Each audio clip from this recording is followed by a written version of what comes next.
Okay, good evening, everybody. We are so sorry we are late. Once again, technical difficulties, and Yeah. I feel like I'm technologically disadvantaged at the moment because I got defeated by a key on my keyboard that was uh, stopping the access to my microphone and my uh, to my camera. So apologies for that. We will start very soon. We just want to share the link with everybody on our socials real quick. And we can just tell them that we've just gone live. We've got one person in there. Yeah. So just give us a second here, guys.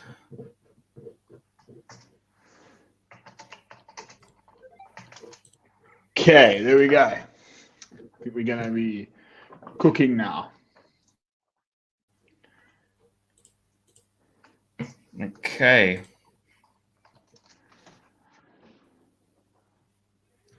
Alrighty then.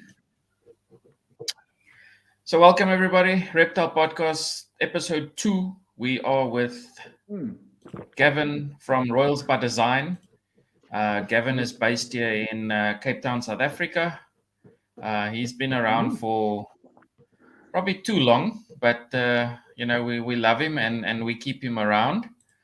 Yeah, that's what the people say. Eh? I know it's not the Gavin that everybody was expecting to see, but it's still a Gavin. Yeah, it counts. Listen, guys, apologies for that. Gavin of Balls to You, he will be up on the show just at a later stage. So don't worry, he definitely will. He will be up on the show. Before I get started, I just need to do a quick shout out to Joe of Tully's Regis. Yeah. Please, guys, go to his YouTube channel. Go give him a like. Go give him a follow and a subscribe. He recently just launched the series on his channel about maternal incubation on ball pythons. It's a phenomenal series that he was running there. If you guys are ever considering doing maternal incubation and you don't know how to do it, please go and have a look on his channel. We'll add all the links to his channels and contact information in the chat box and in the descriptions down below, so that you guys can go and give him a follow. He's on Instagram as well. We'll share his Instagram handle. Then you guys can catch up there with him. So Gavin, talk to us. How's it going? Good to actually be running now. So yeah, we can chat about whatever. I mean, It's weird to sit on the other side of the fence now. Yeah, I prefer to ask questions, to be honest. Yeah, but look, I must say our first episode, although it was just as horrendous start as this one, we had some good feedback. We got a lot of messages after the stream. Yeah, definitely. Thank you to everybody that is watching, and for everybody that has subscribed and followed and liked the channel on our socials and that. So, we really appreciate the support and It's just onward and forward from here. Hopefully the next one we won't have any little niggling gremlins or anything, and we'll just go forward and do our thing.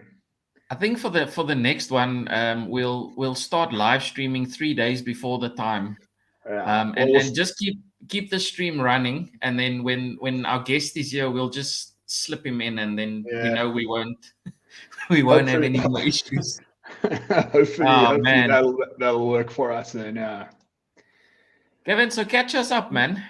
For people that don't know Royals by Design, give us a little breakdown there. I've been around for probably about 5-6 years or so. I've been keeping snakes for more than 20 odd years, but I always had I always had many other species, but not so much. It's not so many ball pythons. I always just had like one or two here and there. And then a couple of years ago, I went to a friend of mine to go and buy some Namibian coral snakes, and that's where I saw my first like morph ball pythons. I saw a bumblebee and a pied, and I was like, cool. The next day, I literally the next day I went online and I found Con Prinsloo online, and I was gonna get myself a pastel, and I was gonna get myself a spider, and I was gonna grow them up and make myself some bumblebees. But then I decided, you know what, for the money I was going to spend on buying those and then grow them up for 3-4 years, I could pretty much just buy a bumblebee. So the first snake I bought was a bumblebee from Con and got it sent down from Gauteng. There was a couple of other things that came with it. I never just buy one. So I had a few other odds and ends come down with it. And yeah, I actually, funny enough, still have that bumblebee today, and she will be with me forever. I'll never get rid of her. Ever. I'm sure that bumblebee wasn't the 1,000 rand that it is now. Definitely not. I still remember I paid 4,500 rand for that snake, and that was what I considered a bargain at that time. My first pied I bought from a guy in Durbanville, actually, in Cape Town. I found him. I can't remember where. I think it was on Gumtree or Marketplace, if I remember correctly. And my father and I went to go have a look, and the guy literally kept it in a plastic tub inside his cupboard because I think his girlfriend was scared of it. So when I saw this thing, it had about 2 sheds worth of stuck shed on it, literally 2 sheds. And it was dehydrated and everything. So I thought, you know what, I'm going to buy this thing no matter what. And I'll never forget, it was my first male pied. I paid 9,000 rand for him. That's how much they were at that time. And yeah, I've actually still got him also, and he also won't be going anywhere. So yeah, I got him home, soaked him, he drank. I got all the shed skin off him, and yeah, I offered him food the next day, and he was very thin. And yeah, by I think the end of the year, I had him at breeding size already. So yeah, pieds. Anyway, for everyone that knows me, I'm a massive pied fan and a massive hypo fan. If it doesn't have pied or hypo, it's not worth it, as far as I'm concerned. Well, the hashtag is going around. Make hypo great again. There we go. Make hypo great again. Yeah, and I started that hashtag. Sorry, yeah. There's a lot of people that overlooked hypo completely for many years. I know that people started with a hypo gene, and then it kind of died down for quite a while, and I remember seeing the first time I saw the GHI Mojave hypo. I was like, what is that? And somebody said to me it's a hypo. I'm like, no, there's no way that's a hypo. And I think that kind of kick-started it all again. And now people are just you can't find a hypo breeder female anywhere at the moment. Well, I can go out there quickly and I can go find one. Yeah, but you know what I think it was, Keith. It kind of became a one of those what you want to call a worthless gene. In other words, like people just, like you said, overlooked it, and everyone went straight to Desert Ghost. Desert Ghost was that's what everybody wanted. And then I think it was Justin, or I can't remember who it was. It's always Justin, but I'm sure it was somebody else first. They layered the DGs and the hypos together. And I think when those started coming out, everyone realized, hey, but you know what, hypos, let's bring it back. And like I said, I've been into it from pretty much the start of my ball python career. And I've got quite a collection of various hypo males and quite a lot of visual and multi-gene het females that I'm kind of just stockpiling. But yeah, I love it. I call it the super hypo. There's nothing better than a super hypo when it's in shed. It's the best thing ever. I think also when the whole hypo thing came around, you know, there's different lines of it. There's Orange Ghost, which is also another line of it, and I know there's a few other lines, and I think people started getting concerned that there's all these lines, and they were concerned that it wasn't all going to be compatible. Same with the Axanthic stuff. Although a lot of the Xanthic stuff has been proven that it's not compatible, but Yeah. on the hypo side, pretty much all of it is compatible. As far as I know, the only one that's not compatible with the majority is the Green Ghosts. And then Yes. I know Billy from Mutation Creation has the Casper line. It's called the Casper Ghost. I think, if I remember correctly, it is compatible, but it looks very, very different. When I was up there, I saw them and they were unbelievable. Absolutely unbelievable. Also, a lot of people confuse the Ghost with Desert Ghost, which is two completely different things. I'll put the comment up here real quick. From Will Azabadi, he's another one of our followers all the way from the UK. I prefer hypo over DG 9 out of 10 times. It's two completely different pattern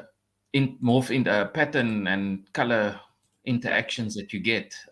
Desert Ghost just makes everything better and enhances the color, whereas as your hypos, you get more the smoky type of vibe from it, which people are starting to see it now, and I think the wheels are turning a little bit, and they're starting to see like, hey, hold on, this is working and that is working. I mean, if you look at the spot nose hypo Desert Ghost that Justin produced a few years back, it's probably one of the most beautiful snakes as an adult that I've ever seen. So I'm happy that the hypo stuff is making a comeback. I mean, I sent you a picture the week of that little female of mine. It's a pastel yellow belly female, but she's a pastel yellow belly and she's visual hypo. Compare that to her mother, who's just a het hypo, same genes to het hypo. It's night and day difference, and it's just like, you've already seen pictures of it. When you come over, you must actually have a look at it. You can't describe a snake like that. It's just that hypo is just freaking amazing. Yeah, and then you add the hypo. You add the hypo to the pied, and it changes the pied color completely, which is great. And then you can start layering, and I think hypo probably works better for me than what Desert Ghost does in the pied stuff. I think there's more color and stuff that you can get out of it with a hypo than you would with the Desert Ghost stuff. What I like of the DGs is it just makes the black so much more defined, where the hypo kind of does that, but not to the same extent. But I mean, I'm working on, as you know, hypo pied combos at the moment. So I've got a bit of a thing going with that. And in my mind, I think it's going to work better than the DG hypo, but we'll see. We'll see. I think it is, because like I told you, you look at some of these international guys, and if I can mention Ozzy, when he produced the Orange Dream Hypopide, and when he first showed it, I looked at it and I said, well, how are you going to make that better? And then he added another dose of Orange Dream onto it, and I'm like, okay, well, now you're just showing off. And then he goes and adds Enchi and Pinstripe to it, and then I'm like, what, game over. Yeah. And I mean, and that's the route I'm going. I'm going orange. I've got my Orange Dream Pinstripe double het Hypopide male, and I've got a Hypopide female. A double het Hypopide female, and I'm busy making some more now this season. Hopefully, I'm going to get some Orange Dream on the female side also. So yeah, we'll see how that goes. Hopefully, it's going to go well. Like you know me and my double hits. Whenever I try and make double hits, I end up with, it could be 5 animals, it could be 20 animals. I end up with 1 female and the rest are males. That's how every single double hit pairing I've ever done turns out. Yeah, my buddy Monet from GSR, Genetically Superior Royals, which we hope to have on the show as well. Yeah. He's also got the worst luck. I think when 3 or 4 years back, he did Desert Ghost to a Xanthic, and he got 9 males and 1 female. Oh, that sounds about right. Yeah. That sounds perfectly fine to me. It sounds like the two of you share the same females or something. But it's weird. this season's especially, just following the guys on Instagram, I've been seeing a lot of guys getting male heavy clutches. Like I don't remember exactly what it was. The girl dropped 14 eggs, and all 14 were males. It was like it was a double head to a double head. I think it was a hypo ultramel double head to double head, and all the babies came out normal, and all 14 of them were male. Yes, that's a bit rough. That's a bit rough. If there was one or two females in, it's fine. You can kind of take those odds, but some of the guys are getting absolutely murdered. And then there's on the flip side, there's guys that are having such good luck that they're hitting 5-6 gene combos on possible hits, which is great to see. So I'm very glad for them. You gotta roll the dice. You get guys that take. I must try and find this picture. The guy did a double head to a double head pairing. Desert Ghost pied. He got 4 eggs. He hit 3 visuals.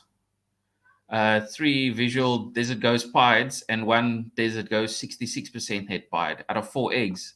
That's lucky. You get guys that do repeat pairings of double head to double head year after year, and they miss the odds. That's going to be me. Guys that do one pairing and then they hit 4. It's my first shot at double recessives will be next year. I've got my double head hyper. Got hype on the brain. Double head albino pieds together. Hopefully I hit. I honestly don't care if I hit a male or a female. Whichever one I get will be put. In a way, I actually prefer a male because then I can just put him back to the double head female a lot quicker. Yeah, and increase my odds of getting double hit males again. As it always happens. Tyron that's busy watching at the moment.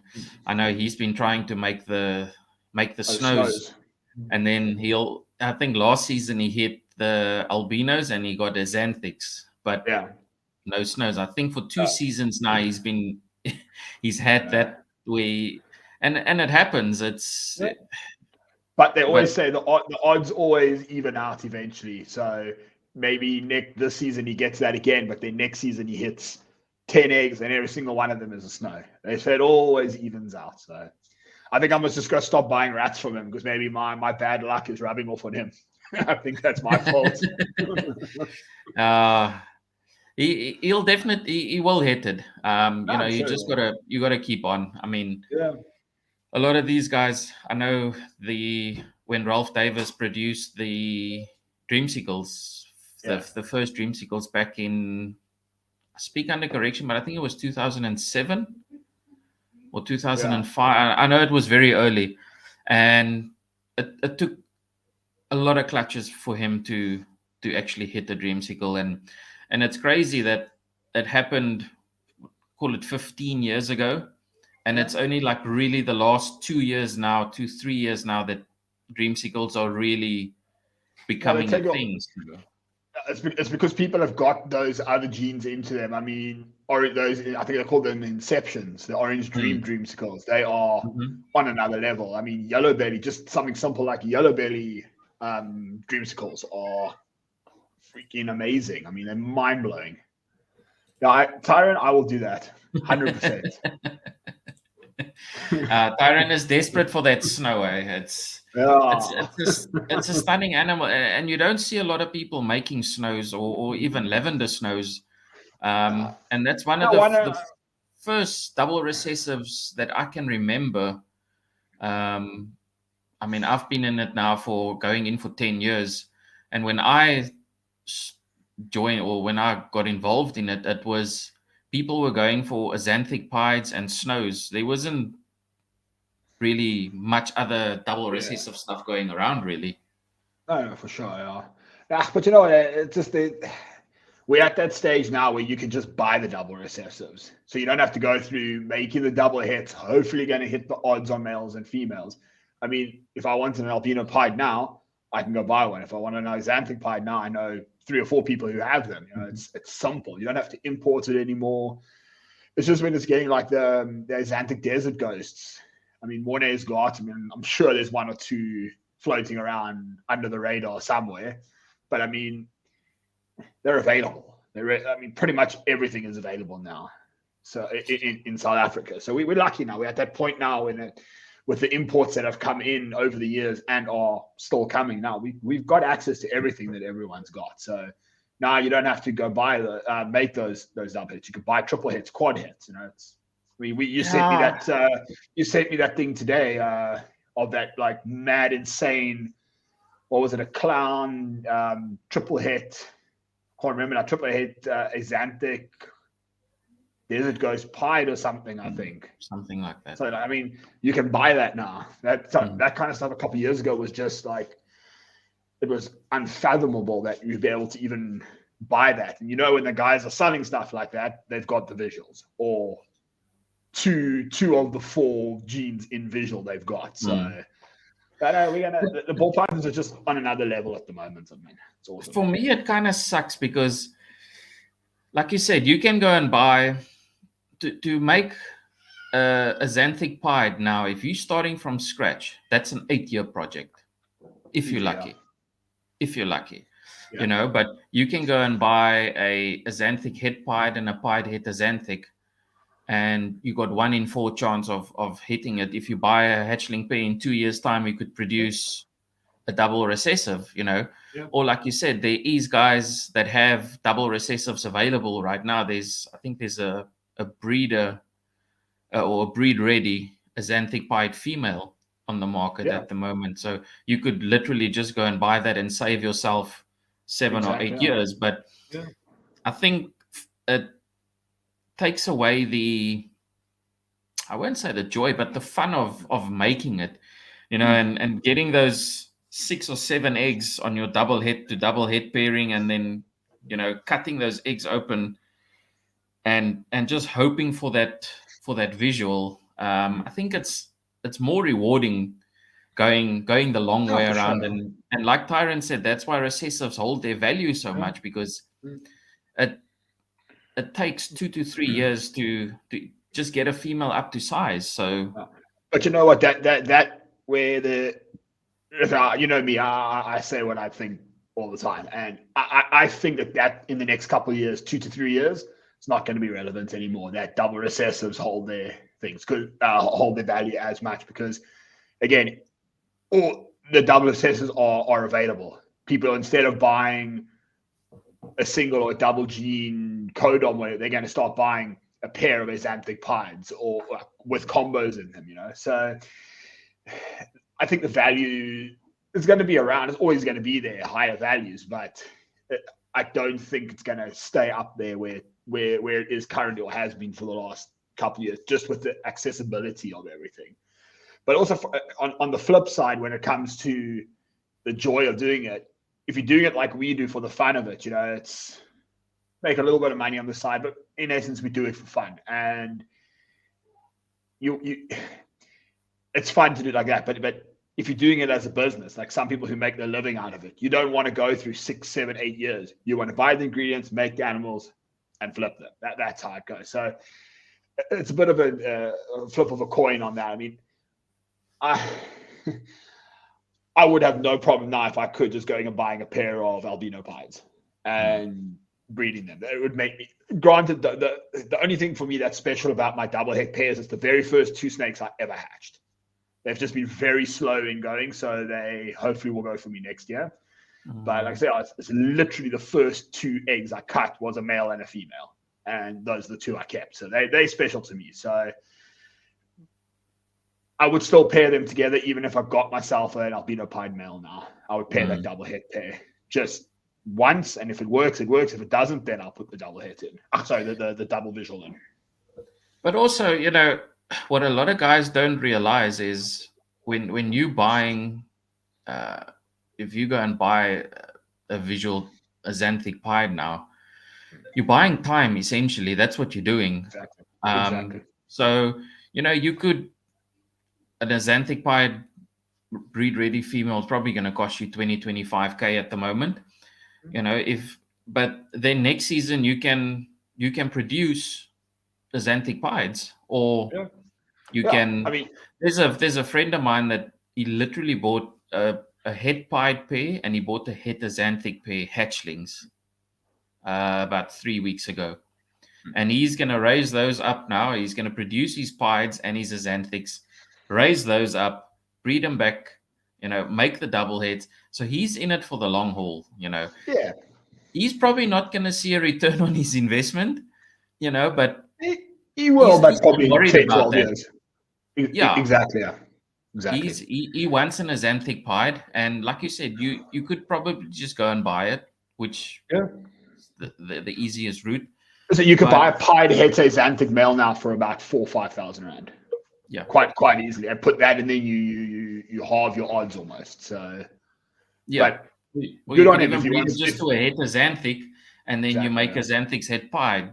So good on him though. If he wants to do it that way, that's cool. I mean, I wish I had the patience for that. I don't have patience for that kind of stuff.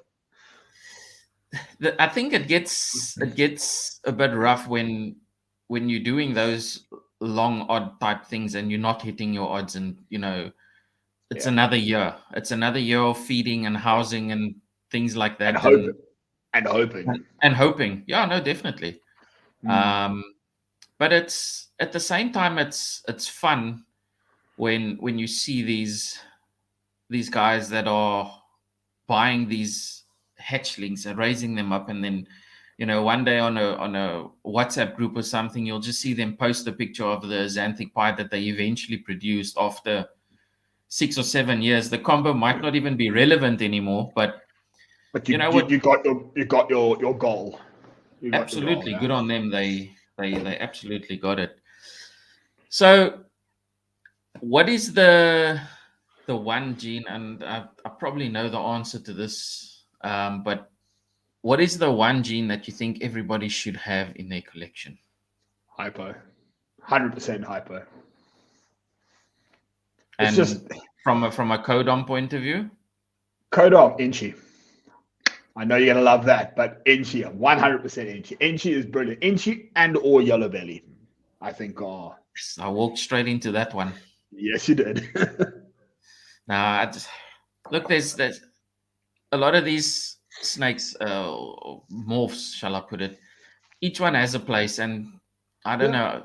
The only place that I could see, and I'm probably going to take a lot of abuse for this, where Inchi does work is in the pieds. I don't see it working anywhere else.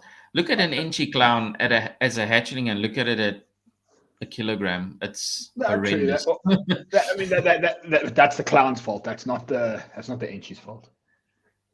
But even the super of super Inchis in combinations and that, I just this you're so limited to what can go with it. Look, this is just my opinion on it. I'm not a great fan of the Inchi stuff, but the pied stuff definitely. You've got a yellow belly pied and you add Inchi to it, and it completely transforms. Exactly, and pretty much everything. And getting fire into your pied, I think, is also really important if you're going for the lighter stuff. But the problem with the fire is they become so high white, where the Inchi kind of counteracts that, and you, instead of getting a very high white from the fire, or a very, very low white from the Inchi, they just counteract, and you get that almost perfect balance of color and the richness that it brings in. So yeah, I would say Inchi, dude. For me personally, I would say Inchi. And recessives, I would say hypo. And that's those. But if you look at some of the pied stuff that people are producing now, I look at some of these things, and to be quite honest, just looking at it at the picture, and then I want to say to myself, that's just a regular pied. And then you go look at the description, and then it's like an orange dream Inchi firefly leopard pied, and I'm like, I'm sorry, but I don't see it. Because it's the minute you start layering it on pieds, it's the one masks the other one. And I think we're going to get to a point. Yeah, we're going to get to a point. Well, not me, because I'm I've got no interest in pied stuff really. But guys are going to get to a point where they are going to start selling it as an Enchi pied, and then in brackets, it's going to be possible for 7 different genes.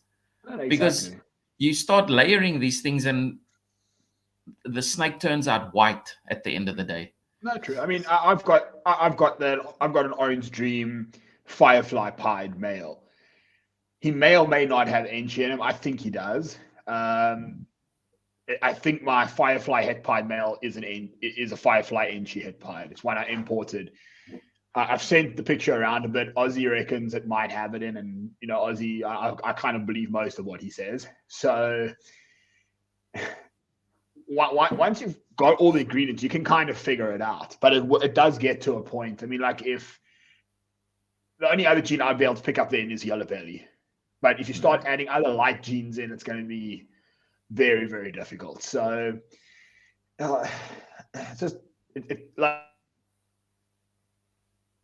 I've asked Justin, like, how does he ID 5-6 gene pieds, which are all orange and yellow? And he says he's made, the way it is, he's made all the ingredients separately and combinations of them, and he knows what it would look like. But again, you can't be 100% correct every single time. So that's why also you sell something as an Orange Dream pied, even though you think it may have Enchi in it, you sell it as the OD pied, possible Enchi, just in case it does improve. So but I've seen Orange Dream pieds, and to be honest, they look like just regular pieds. And then you've seen very bad quality ones. No, I'm serious. And I've sent you a lot of pictures of it, and there's a lot of times that I see, like, then I'm like, but this does not look like there's anything else in it. But pictures of Orange Dream pieds are very misleading, I think. I mean, I've sent you pictures of my breeder females. I've got the 2 of them, and you can see that in the picture they're not normal pieds. But when you see them in real life, the oranges are just completely different. Oh, Gene X. Hey, Gene X in the Orange Dream pieds. Well, that is what you need to get. I want that so badly. Absolutely. Difficult to ID but with Orange Dream and Yellow Belly in there, good night. It just works. I just don't like what he said at the end. The pied is low on my list. That's not cool, man. I thought we could be friends with the hypo stuff, but now that's just like. So where do you see our market going in the next call it 3 to 5 years even? South African market, it looks to me, it looks like it's the export market. We've got such like good quality genes and good quality examples of various genetics, and there's guys stacking. I mean, you've seen on a lot of the groups recently some of the pairings that have been shown. I mean, that stuff has not even been done in Europe and in the States, and that's all getting exported. You and I won't ever see that stuff out here. I mean, it's just unaffordable for us, but it's fine for the export market, which is perfectly fine. I always believe that we're always selling to each other. You sell to me, I sell to you. We sell to the different breeders, and there's a small amount of stuff you can move very quickly. The pet market is still, I think, very, very relevant. I mean, at your expo this last time, I sold. I mean, when was it, in March? If I remember correctly, yeah. I sold stuff that I would never have sold any other place, and I sold a lot of it. I mean, when it comes to when people want white snakes and they want yellow snakes and dark contrasting snakes, so like your Mojave, GHI Mojave, GHI Phantoms, albinos, just straight albinos, any of the blue-eyed leucistic stuff, it sells. So I see the market, in my mind, that kind of stuff, just paying the bills with your lower end, but your lower end for the breeders, but higher end pet trade animals. So your blue-eyed leucistics, that kind of stuff.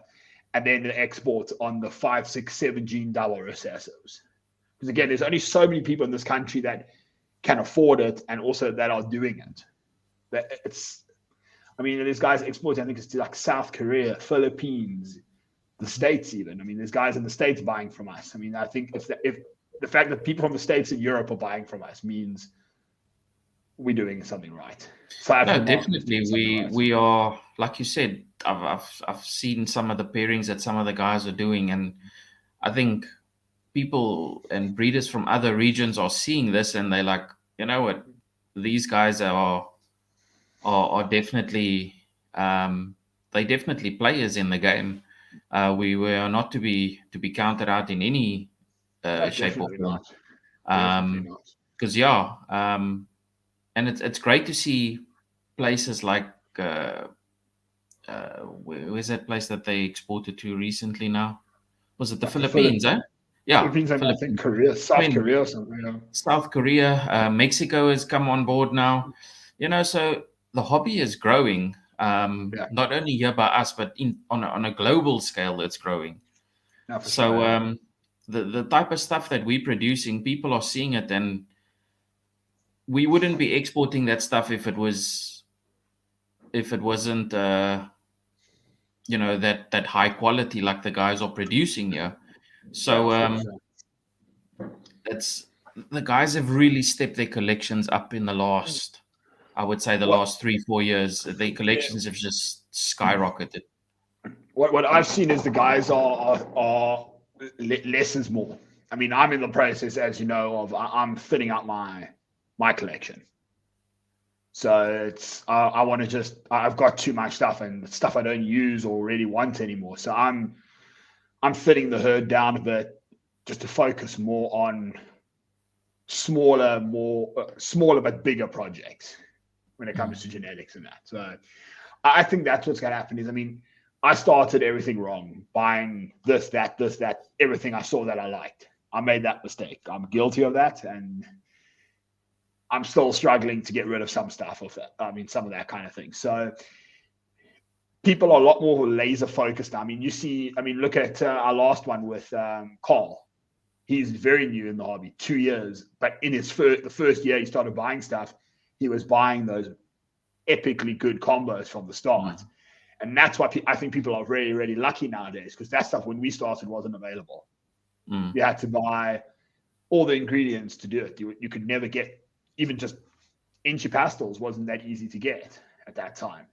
Now, I mean, you can buy Super Inchy, Super Pastel with 4,000 other genes in it. So the people coming up today and starting there are investing a lot of money, but it's easier to invest it, because instead of having 4 animals for the one you want to make, you can buy the animal or the 2 ingredients, to make it. So yeah, if you look at this, if you look at the collection that Con had, he had a massive collection.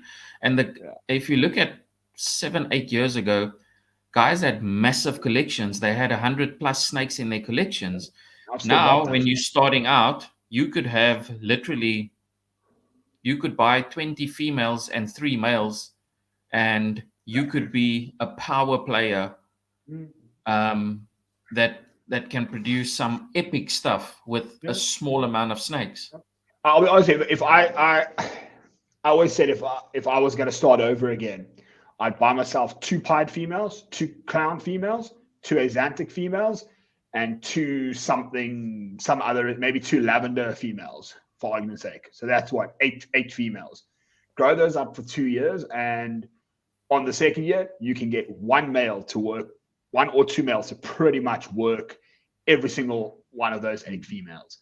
You have 10 animals, where before that, I would have 50 animals to do the same thing. So if I just start now, that's how I would do it. Just straight single gene pieds, clowns, or whatever. But now that the stuff's so available, I mean, I could get myself pastel pied females for a reasonable price, pinstripe pied females for a reasonable price. So the landscape has changed, and I would definitely do it differently. And the other thing I would definitely do differently is my racks and stuff. I started off and I've still got most of my new of my original racks.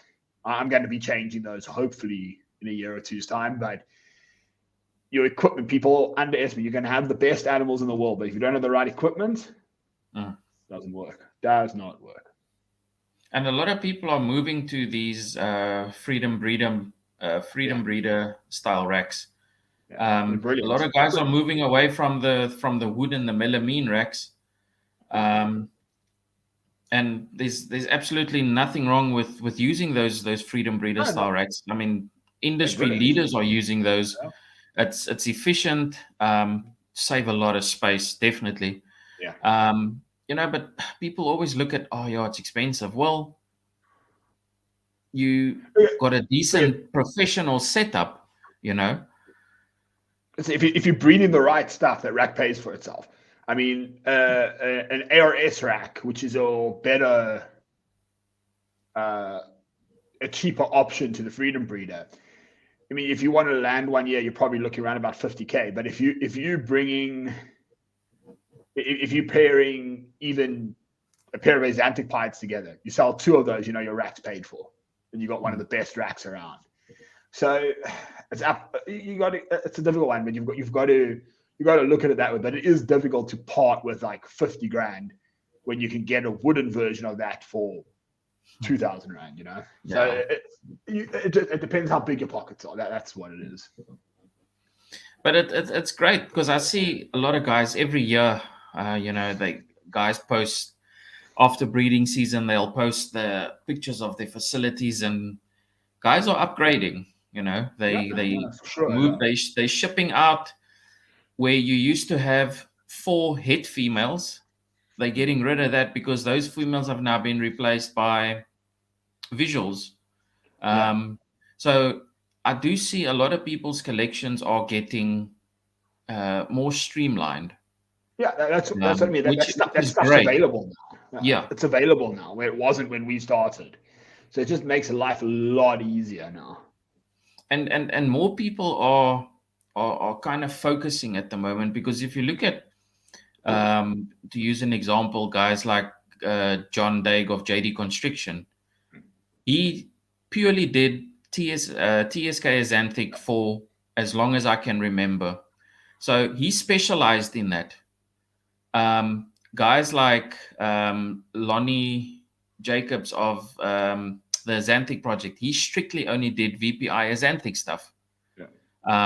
Justin for a long time only did pied stuff. So you get these guys that start specializing in stuff, and when you come into the market and you, for instance, are looking for a pied, then they know, hey, Gavin is the guy. He only breeds pieds. And I see a lot of South African guys are kind of shifting towards that in a way. I mean, you're doing something similar with your stuff. Yes. I won't say what it is. But I mean, you're going to be pretty much going one direction, and it's a friggin' awesome one. And I mean, you'll be known for that. If somebody wants one, you'd like to speak to it. It's good. It's good marketing also. Great marketing. Definitely. Look, I'm not saying guys that are doing clown and Azanthic and pied, and I'm not saying that's wrong, but your collection is just so big. Guys are spending 3,000, 4,000, 5,000 rand a week on just rodents, just on feeding their collections. So you're definitely seeing a lot more streamlining, and things are more readily available now. You would never find pied females available 5 years ago. No. I mean, I've got pied females for sale that I'm struggling to sell at the moment. And it's not something that you normally would struggle to sell at all. I can remember on the groups back then, if you saw a pied female come up, it would be like, it was gone. It was gone. It went up and it was gone. Yeah, it wouldn't last. Those type of things, they just don't ever come to the market. But it's great when it does. And as soon as it does, the guys are on it real quick and hard. So it's really good to see that guys are, every season they're changing their collection, they're upgrading their stuff, and just taking it up that one level. Now I'm guilty. I didn't do that the last 2 seasons or 3 seasons. I didn't really upgrade my stuff overly much, but I'm paying for it now, but I've been lucky. I've hit a few things which are going to, I mean, you know what, a lot of my stuff that I've recently hit, which is going to just hopefully elevate everything, where I should have been quite a bit further ahead. I had one or two setbacks with animals passing away, but I'm at the point now, I think, where I'm going to catch up a bit now. Oh, that's a nice. I mean, like, look at that from Friedrich. Great pair. That's a great pairing. You're going to like that. I'm loving that. Because all those genes work really well together. And that's going to be a really good base to start from. So what other projects are you? Hello. Looking forward. I think we lost you there for a moment, Keith. I think it did drop for like a split second. Sorry, man. Sorry, what were you asking there? No, I was asking what new gene do you have that you would like to get into your collection? What new gene I have, or if I could choose a gene now to get? If you could choose a gene, what would you like to add to your collection? Yeah, I'm going to get Crucified now, but Sunset. I absolutely love Sunset. Like, it's just, there's just something about it for me, and I think it's so new. I reckon Miguel, always Evolving Pythons, I think I just have a sneaky suspicion he's going to be the one that's going to unlock its proper potential. I watched one of his videos, I think yesterday or the day before, with all his double hit Sunset clown stuff that he's doing. And it's going to be like 4-5 gene double visuals. So I don't like Sunset clowns because of the clown aspect, but if I could choose now, money, no issue, and I could just say what I want, it'd be a Sunset. I like it. Like I said, I'm going to get Crucified because I know a lot of people don't like it, but I think Sunset's amazing. It's just so dominating. I've seen a fair amount of Sunset combos. I've seen them as not in person on, obviously on Instagram and pictures and that. I just haven't really seen anything that makes me just sit back and be like, okay, see some potential. I just haven't seen that yet. For me, the Sunset Pieds have a really cool base look. And I think when you start getting stuff like even GHI into that, I mean, I think a GHI Sunset Pied is going to be pretty sick. I really, really do. And then all your brightening genes, your Enchi, your Yellow Belly, your OD, your high visibility, or the thing of Aussies, I just got blank for a moment there now. High OD stuff. High OD stuff. Yeah, that I mean, when you start getting doubles of that in there, I think it's gonna be awesome. I mean, Brian from Triple B, he's got those Sunset Sunset Cinnamons. Those are freaking awesome. I actually really, really like those. But I think it's gonna be the next big thing. I really do. I think Brian Barczyk, he proved those out, Sunset. He brought those in. Yeah, he got one, I think, from Africa, and then all his possible hits or something got stolen. And I see someone said Ultramol Sunset. That reminded me, yes, that Ultramol Lavender from Brad Boa. I love it. I think that is. I'm sure there's a million things you can add to it. I wouldn't. For me, I want to see that thing at 1,000 grams. If it looks how I'm thinking it's going to look, I wouldn't add anything to it. Just as like a visually appealing snake to me, Sunset Lavender is amazing. I actually forgot about that. But that's what I said to you about the Sunset. Some genes just need to be left alone on its own, just like that. No, 100%. And a straight Sunset, out of the air a week on after its first shed, it's amazing. It really does look good. But I don't know, maybe, like with everything, I mean, a perfect example is with Justin and the clown and the spot nose. The minute he made those spot nose clowns, the whole industry just got turned completely upside down. Changed. Yeah. And I see Carl has joined that us. might happen. Hey, Mr. North Coast Constrictors, how you doing, bud? What's and up? yeah, Joe has joined us as well. Thanks a lot, Joe. Really appreciate it, man. Yeah, I don't know. I'm gonna ask you the same question now. What do you think is going to be the next big thing? For me, I definitely think the lavender and puzzle combined. I know Corey Woods out there in Canada, I think it is. He made some lavender.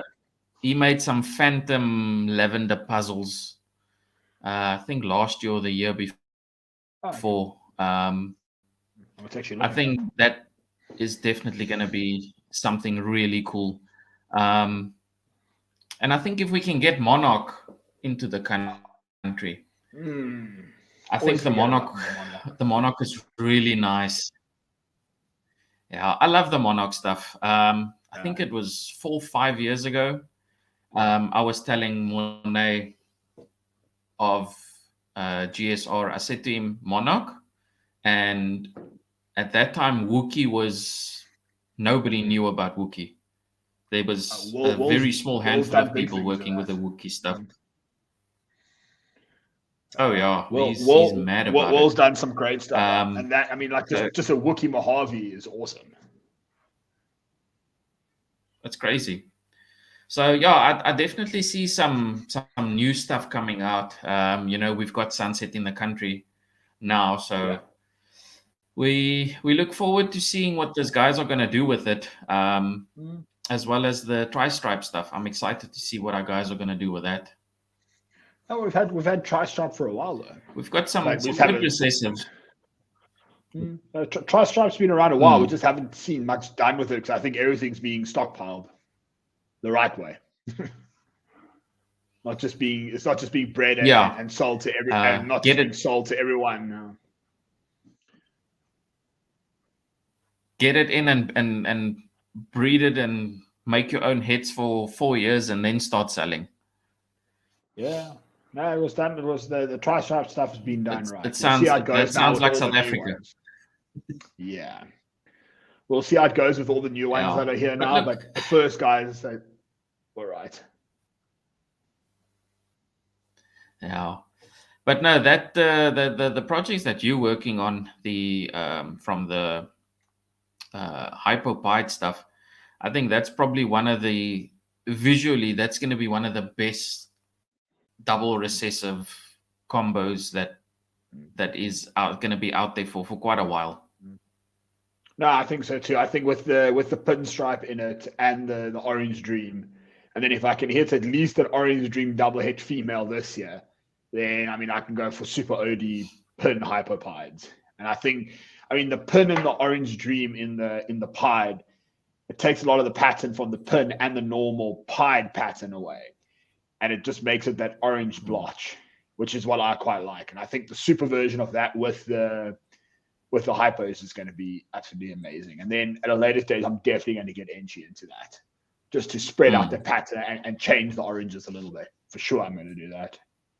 Yeah, because like you said earlier, with regards to the expos, people want white snakes. If you get those high white pieds, I think you can. If you at the expo, you could have a stand with only blue-eyed Lucies and spider pieds, and I'm pretty sure you'll sell out every event. No, for sure. I mean, I had those. I mean, I had 2 Super Mojave males at your expo, and I sold them the quickest. If I'd had 20, I would have sold 20. I had a Pyropied female just on display, not for sale. I probably got asked more about that snake than any other snake I had on my stand, and I had much nicer, I think, much nicer stuff there. Oh, but between her, if I'd had 20 blue-eyed Leucisticus, no matter what combo of them, I would have sold 20 of them, hands down. Like Cole says, yeah. Cole says the Hurricane combos are going to take off. Yeah, I like the Hurricane, but that doesn't do it for me. The Hurricane trick, it's all the same thing. Blitz, it's all the friggin' same thing, really. Yeah. But it's nice. Banana But coral glow. yeah. Listen, it's nice, but it's not for me. It's cool. I like the supers. I think what they call it, the Hayabusas or something. I like those super I think so, Hurricanes. Yeah, I like those. Those are cool. But the normal straight one, it's all right. Yeah, I haven't really. I've seen a few hurricane stuff. Dave Palumbo does quite a bit of that. Who's that? Dave Palumbo. Oh, Dave Palumbo. Oh, Palumbo is Pythons. Yeah, he does quite a bit of the hurricane stuff, so he's got quite a good representation of the team. He did some hurricane pies not too long ago, if I remember correctly, or was it last season? I know I've seen some hurricane pies there. I think Billy also did some hurricane pies or trick pies, if I remember correctly. It's nice, but it's like, got a question here in from Paul. What do you guys think about Spock? I mean, Pumas are cool. Pumas are cool. I'll give them that. Pumas are cool, but I like it not on its own. I mean, on its own, it's don't crucify me for this now, but on its own, it's just a glorified yellow belly. If you just use the single gene on other stuff without yellow belly, it's basically a glorified yellow belly, in my opinion. But I mean, I saw some spark pieds the other day. Not spark pieds, Puma pieds. Puma pieds. Beautiful. Absolutely stunning. But I say on its own, it's a bit of a waste. I mean, it's a yellow belly. Yeah, I don't think on its own it's going to be a hugely impactful gene. Like if you make a Spark Xanthic, for instance, it's always going to need that something to take it to the next level type of thing. It's a nice thing to have in like multi-gene stuff. So you've got like a 3 or 4, so say like a Orange Dream, Enchi, Spark, something. It's always nice to have it in there. And then at a later stage, you just chuck a yellow belly or an ivory onto it, and then you're going to stock in those massive combos, Puma combos, which could be cool. But I say I'm just like, that's just it's not something I've really dealt with and gone after. When I started Puma, I saw a couple of Pumas and they were nice, but it wasn't for me. I've seen a bit like Joe says there, Bells and Passions are top sellers. Yeah. Oh yeah. And he's absolutely right. We have a bit of a delay. Yeah, I think I pulled it up and then it kind of went back. I think that's the one you saw. Yeah, so the Cosmos is the one. Yeah, that's flipping cool. Very cool. So I'm saying I think we have a delay on our talking. We're kind of talking over each other a little bit. Sort of. Yeah, another one of our fantastic technological adventures. Yeah, that's not our fault. But like Joe was pointed. So I'm just mute this quickly. Sorry, there we go. No worries. Joe. Like Joe was saying, Bells and Passions are top sellers and they bring people into the hobby. When people go to an expo, those are the type of snakes that they see, and for the new people that watch the channel and that are going to be watching these videos, those are the type of things that work well, because if you breeding with Bells and Passions, the whole ALS thing, so they don't have to worry about sitting with a whole bunch of normals and stuff. I still like a normal. I think every collection should have some normals in them. But hit for something. But the new guys that are coming in now, they I think everybody is just seeing clown at the moment, and I just don't see it. No, listen, everyone's got a lot of people that have their blinders on when it comes to clown and Desert Ghost. I mean, they're great genes, especially Desert Ghost, but if you're starting up now, the amount of money you have to spend, even in South Africa, just to be relevant when it comes to a clown. I mean, past the clowns, you can't give those things away anymore. If you just want to be relevant, you've got to spend mega money to get into clown and Desert Ghost. So that's partially also why I've gone the hypo route, because it appeals more to me, and not everyone's doing it.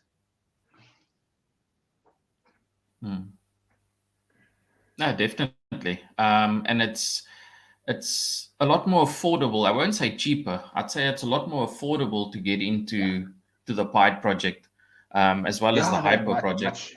Definitely, yeah. The Desert Ghost Clown stuff, like you said, it's amazing. Clown on its own it's always needed something, and yeah, guys are gonna be sending me private messages after this and crucifying me, but it's fine. And when people started adding Desert Ghost to it, that's when you could see, okay, Clown is actually not that bad, but on its own, it's I just don't get it. Yeah. Like Joe was saying, yeah. I haven't heard much about the Tango. I've never actually heard of Tango before. Maybe have a look around. Look at that. Dude, there's so many genes going around, and people use different names for the stuff. And I remember seeing on Oval Reptiles, they run this page where they list the stuff like Disc on Fire and things that the names are the same. That list is growing so long. I can't even keep up with it anymore. I see all Carl's awesome holy grails. But what do you think about?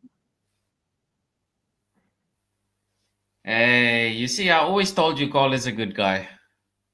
I always told you Carl is a good guy. Look at that, eh? Again, except for the clown part, it's great. Yeah, but look, in the Grails, it works. It works really well. Yeah, it's awesome. It's awesome in that. What is your? You've been in the South African market for a long time, and one thing that I see every season in South Africa and is a dinka. There is so many people that post stuff, and they're like, "Is this a dinka? Is that a dinka?"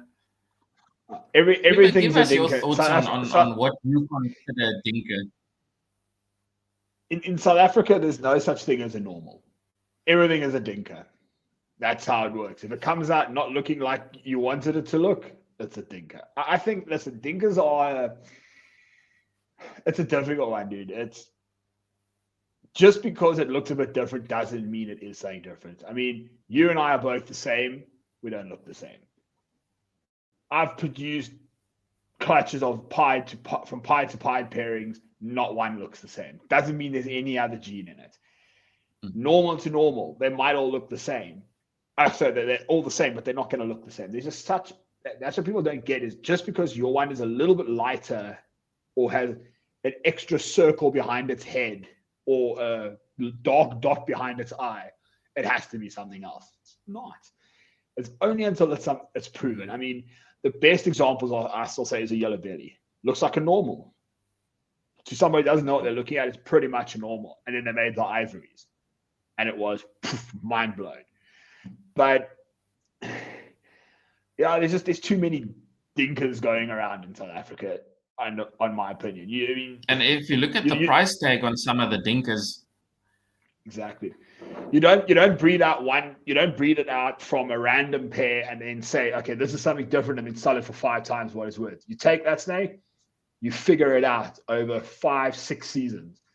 When you start producing stuff that is visually different to the base, it has a super form that's not the same as anything else, then you start thinking, you know what, I've got something different here. And then you give it a proper name and you distribute it. There's a lot of guys that will breed a normal to a Mojave, get a slightly different looking Mojave and say, no, but that's got fire in it now, or some random gene. Okay, they don't want it to be fire, so they give it some stupid name even though it's a fire. I mean, there's so many versions of fire. Yeah, there's so many versions of fire going around now. I mean, it's all the same thing. Because I think when Justin released the video on the pixel stuff, I think he had that for project that he was working on it for about 4 or 5 or 6 years even. And what I liked about that is it started off as a dinker here. He proved it, and then when he finally releases this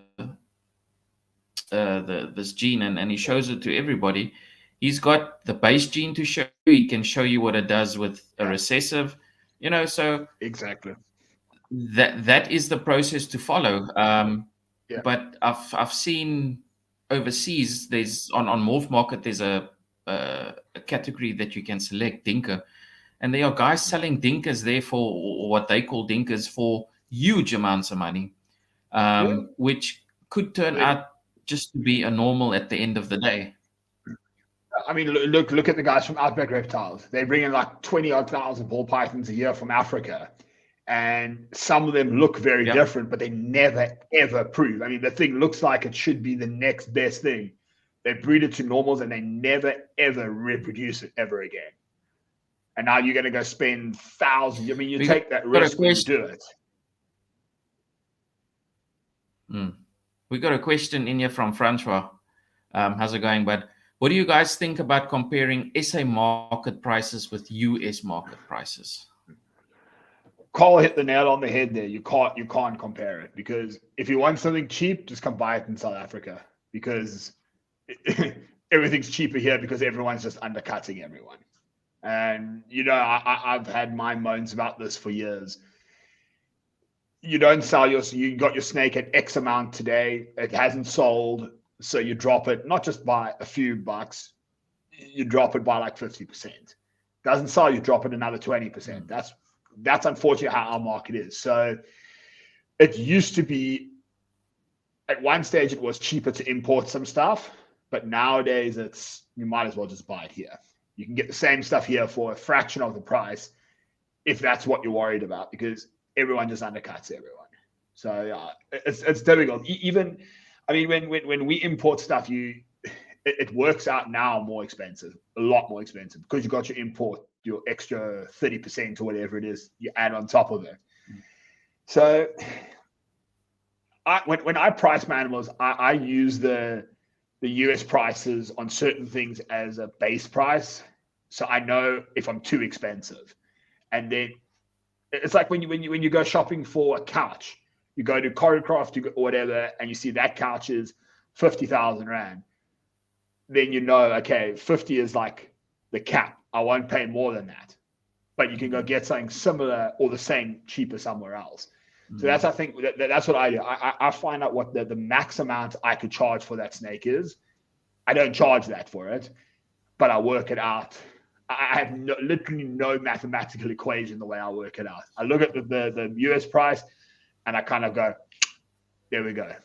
And I look around a little bit. Actually, I also look around a little bit on the South African market. And you know me, I don't go in overly cheap with my stuff, because I'm trying to keep my market, the market going a bit. I mean, we're lucky in Cape Town. I'll be honest about that. We get more fire animals in Cape Town than we do in Joburg. 100% sure. Yeah, there's a very big difference between our pricing in Cape Town to Johannesburg and Durban and the other areas. And people always say, "Oh, you guys in Cape Town are expensive." We're not. Our market is just very much alive here, and you can still get $6,000 for a pied female on all day long. I mean, our market is good. I mean, you saw what I was selling my stuff at the expo for. I never would have got that in Joburg for certain stuff, but I got it with no questions asked down here. Like I said, our market is very different, so hopefully it stays like that. But then you're going to get the people that are going to say it's not all about the money, blah, blah, blah. You know my feelings on that. It's about the money to a point.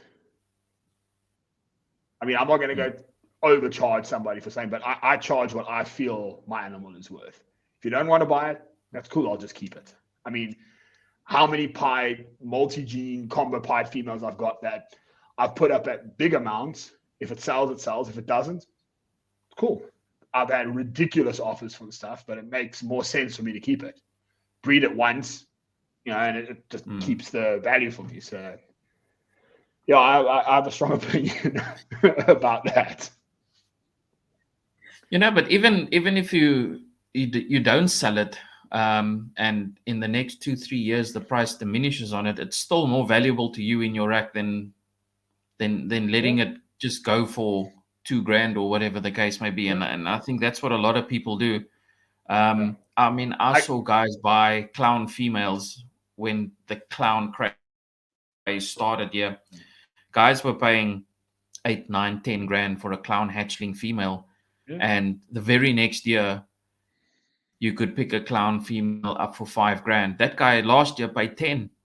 So already it's one season. It's crazy. Yeah, but you see that's the problem is, I mean, when I got into Orange Dream, okay, my first Orange Dream, I was lucky. I picked up a good deal. I got that, my Orange Dream het pied female. I got her at I think about 500-600 grams already.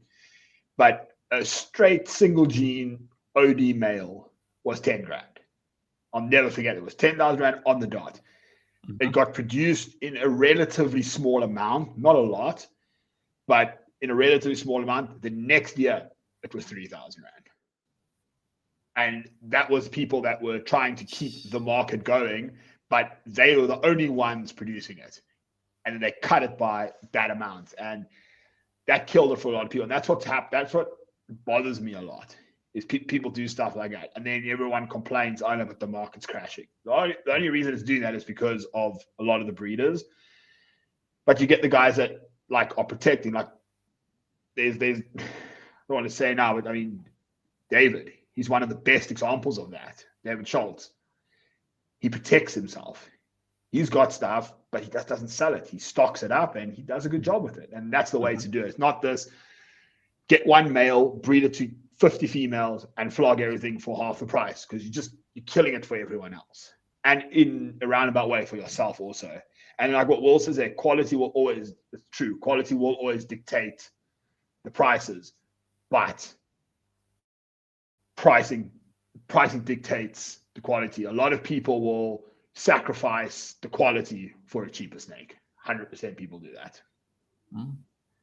And it's funny that you mentioned David Schultz. I hope to have him on the show at some point as well. If you remember, a couple of years back, he had that price, that pricing guide that was shared on the groups and that. And if you had a Xanthic female to sell that had hatchling, yearling, subadult, and then adult, and the prices were there, and as people were selling and stuff, he was updating, and that kind of became like a Bible to us. If you sold anything, you go straight to that sheet, and you got your prices from there. But what happened with that was people, I mean, like this people didn't want to submit also truthfully what they were selling the animals at, because they were crashing the market, so they weren't saying anything. So that's why he actually stopped doing it. We had a discussion about that a while back. Tyron's 100% correct. Yeah. And we know I what had this happened discussion with. Yeah, I think the banana gene is one of the most underrated morphs that there is, especially to new people. And I talk about this a lot too, especially with new people, where the whole sex-link thing comes in, male makers, female makers. But if you are really smart, you never have to buy a female again. Yeah. You can literally every season you can make your own females. You never have to buy a female. Exactly. And guys, I think guys are starting to see the power of a banana now. I think it was yesterday, the first time in a long time, that I actually saw a banana female for sale again. Yeah, which banana cinnamon, yeah. Yeah, those never come to the market, especially not at that size.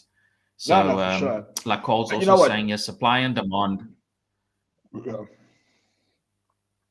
But banana is a great gene. Also, I think it works quite well. Like with the blue-eyed leucistics. It's a beautiful looking animal. It's a very affordable. Just to get people into the. I mean, if you don't want to spend $3-4 grand on a blue-eyed leucistic, you can spend $1 grand and get a banana, and it looks amazing as a hatchling, and it looks really. If you get a nice one, it looks amazing as an adult. Also, it's beautiful as an adult, and yeah, it's an affordable way, and it's something really pretty. I mean, how many yellow and purple snakes can you get for 1,000 rand? Nothing. It just gets people into it. I mean, I've got what have I got? I've got a banana NG spider male, which will hopefully breed for me next year. I'm going to breed him to simple stuff. I'm not going to go hectic with him, but that's purely just to get the banana and the NG into its 2 genes, and that's cream. I mean, that's going to pay for my rats. You can sell those things all day. So it has its place. I mean, people say it's dead. It has its place. No, absolutely. And then when it starts aging and those black spots start appearing, it just transforms into one of the most beautiful snakes that you can ever put on display. Exactly. And if you don't like the spots, right past it. Yeah. If you don't like the spots, put something easy like Enchi in it. Makes it even brighter. And most times, not always, most times you don't get the spots. So. It's a good option. I mean, it's a really good thing to get people into things. And it works fairly well in most recessives. It works. I mean, I think one of my favorite ones is the Axanthic banana, and now the banana is phenomenal. Just you don't add anything to it, just like that, and it looks really good. Yeah, banana pieds are it's like great. It's a great animal to get into. No, that, like Carl was saying, think of a banana desert ghost orange dream. I mean, it'll be awesome. Man. It's crazy. Yeah. So, like Joe says, female makers will always be gold, and it will be. No, absolutely. Female maker banana absolutely. will always be. And I don't think a lot of people have banana females in their collections. Not enough people, yeah. Or not enough people, put it that way. It's definitely something that I would want to get. Because once you've got it... once you got it, it's awesome. Yeah. What I would go, for me, my route is I would get myself a female maker male. Once you got one of those, you're set. You're set. You don't need anything else, really. And you can even take those single gene bananas to the expo. Those things sell all day long. That's what I'm saying. That's what I'm going to be doing with my one. I mean, I sold my breeder male at the last expo, but I've got this 3 gene boy, and I'm going to do that with him. I'm going to use him purely just to make stuff that sells quick at an expo, like with my bells and my albinos and that kind of thing. Yeah, albinos are... I think they're also slowly making a little creep up the hill again. Because the quality ones are there, that's why. There was a stage where you got like really faded out ones. I mean, you've seen pictures of my ones. I've got high contrast albinos, and I make flippin' nice albinos. And there's a lot more of those popping up around now, which is great. Yeah, the high contrast ones, guys... They suddenly just appeared. I don't know where they came from or what, but you can definitely see the difference between a regular albino and then these high contrast ones that are coming out now. Yeah. You would actually say that there's something mixed in with it, but it's just, it's absolutely beautiful. And also one of the first genes that came, I think it was one of the first recessives that was on the market. First one, I think it was actually the first one. It was the first ones that came into the country, if I remember correctly. I think Wally and Rassi started it here. I may be wrong, but I think they're the ones that kind of got albino going here. For our American people, we mean albinos, not albinos. Sorry. I remember when I did the articles in the Ultimate Exotics magazine, and I interviewed Con Prinsloo. I think I think he took a bond out on his house. Yeah. And he imported a het albino pair, Yes. and it cost him some. I think it was like 100,000 rand or something. I know he paid a lot of money for it. It's crazy to think how things have progressed, really. I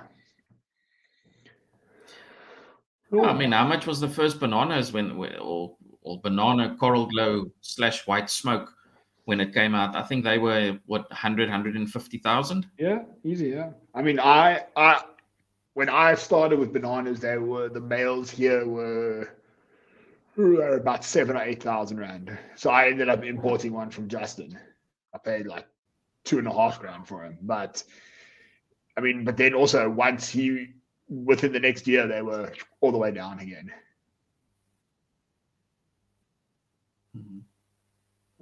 Yeah, it's crazy, but even still today, I think they still hold their value pretty good. They haven't value. Quite plummeted all the way down. I say it holds its value for the pet trade a lot better than in the breeding circle. So, what do you think of getting more people involved in the hobby? What do you think is another way of approaching people and getting the word out there about ball pythons? I think social media and expos. Expos, I mean, there's people that come to the expos that they don't have any snakes. They're not really interested in buying snakes or getting snakes because they're scared of them or they don't understand them. They come to the expo, they see them in the flesh, they hold one, they touch it, and they're like, this isn't actually that bad. And then they see the variety of color schemes they come in, and they're like, you know what, this is pretty awesome. I mean, I was always into snakes. I've always had snakes since I was a lighty. I always had snakes. But when I saw my first bumblebee and my first pied, I was like, boom, mind blown. Has to happen. Ball pythons were just other snakes to me. I had much bigger interests in other stuff. But when I saw those, it changed my brain a bit. And I saw that, I mean, in March was the first expo I've ever exhibited at. And I saw that going all the time. It was people coming in, they want to come buy a corn snake or a king snake, but then they see a python, the ball pythons, and they're like, but every single one of these things looks different. There's like 50 of them on your table and they're completely different.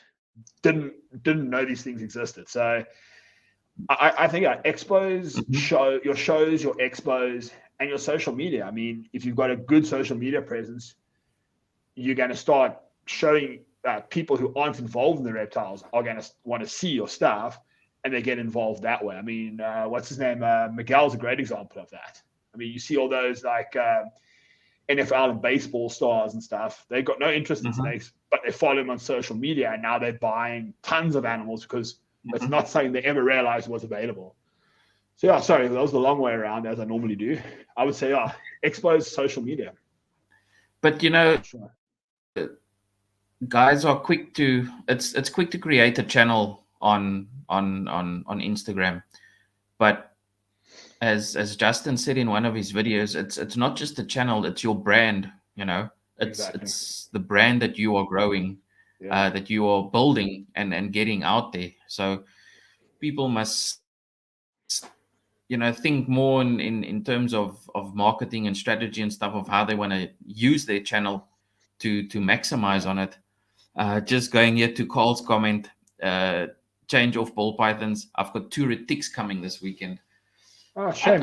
I really want to get some I really want to get some retic guys on here sometime.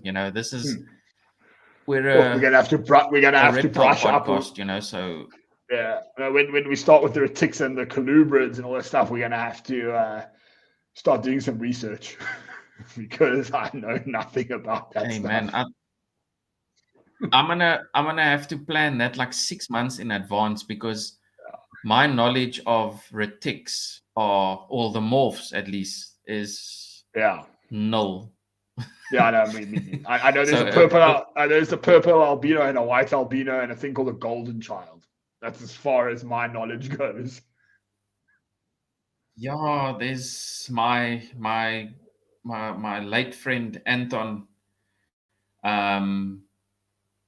He used to phone me and talk about retics, about purple motley, golden child, and things. And it sounded some days like he was swearing at me. I know ball python genetics are confusing, but those things were. Oh, yeah, I man. know. Listen, that's. I think we'll have to I would definitely. Yeah, we're gonna get Cole on. Cole is gonna host it. He says he'll help us. And then yeah. Then we can get a couple of retic guys on, and we can have a nice little chat about those. Yeah. And maybe some geckos. I know you like your crested geckos as well. Yeah, I'm starting to get into that now. So, but I mean, you keep. I need to learn. You don't only keep ball pythons. You've got cresties. You've got some venomous stuff. Yeah, I've got a little bit of other stuff also, but yeah, I mean, I've got, what else have I got? I've got white lip tree vipers. I've got copperheads. I've got Cape cobras. And then obviously a lot of ball pythons. I've got the one cresty. I'm going to get myself another one soon, hopefully. And yeah, so we'll see how that goes. That's a new adventure I want to start now. It's cresty breeding. So we'll see how that goes. There you go. So yeah, I mean, it just goes to show that it's not all just ball pythons. Although that is the main talking point. But there's most guys that have ball pythons have got something else. They've got corn snakes or a gecko or something like that. I mean, someone like Tyrone, I mean, yeah, he's got such a massive, vast collection of different stuff. So when we get him on eventually, it's going to be we're going to have to do some serious research there, because we're going to be sitting here looking even dumber than we normally look. Look, I'm going to open a tab of Google on my phone, and then when Tyrone says something, I'll quickly go to Google and type it in, and then I'll just wait, and then I'll give an answer, and then sound like I'm really know what I'm talking about. Yeah, I know. We're going to get caught out on that one. We're going to definitely get caught out on that one. No, absolutely. No, we can't only do ball pythons, so we'll do a bit of other No, stuff definitely also. not. You know, we definitely want to keep to the obviously to the reptiles. It just doesn't help that we are both ball python fanatics. Yeah, I know. We are a little bit on the bias side to that, but we'll see. Just a little bit. But it's a good conversation topic. You know, you can there's so many things you can discuss with not only ball pythons but with all reptiles, because there's this diverse range of morphs and patterns and colors and things like that. Yeah, there's literally no end to it. No, exactly. I always say the only limitations you have is with ball pythons is your imagination and your wallet. The only two limitations you've got. Yeah, no, absolutely. Because I sometimes sit and think of combinations, and then I think, has it ever been made? And it's like, oh no, it probably won't look nice, you know. And then somebody will make it, and it's like, oh, cool, doesn't actually look that bad. No, not at all. Yeah. But I know like I said, we're gonna look very stupid when we get other people on who are non-ball python people, but we'll try. We will try. Even with those crested geckos, I'm lost like completely. They all look the same to me. The guys from Omar Cresticles tried to explain like cresty, not genetics, but localities and stuff to me. I was like, hey. Exactly. Cool. No idea. The one I got, I don't even know what it is. It's really pretty. That's all I know.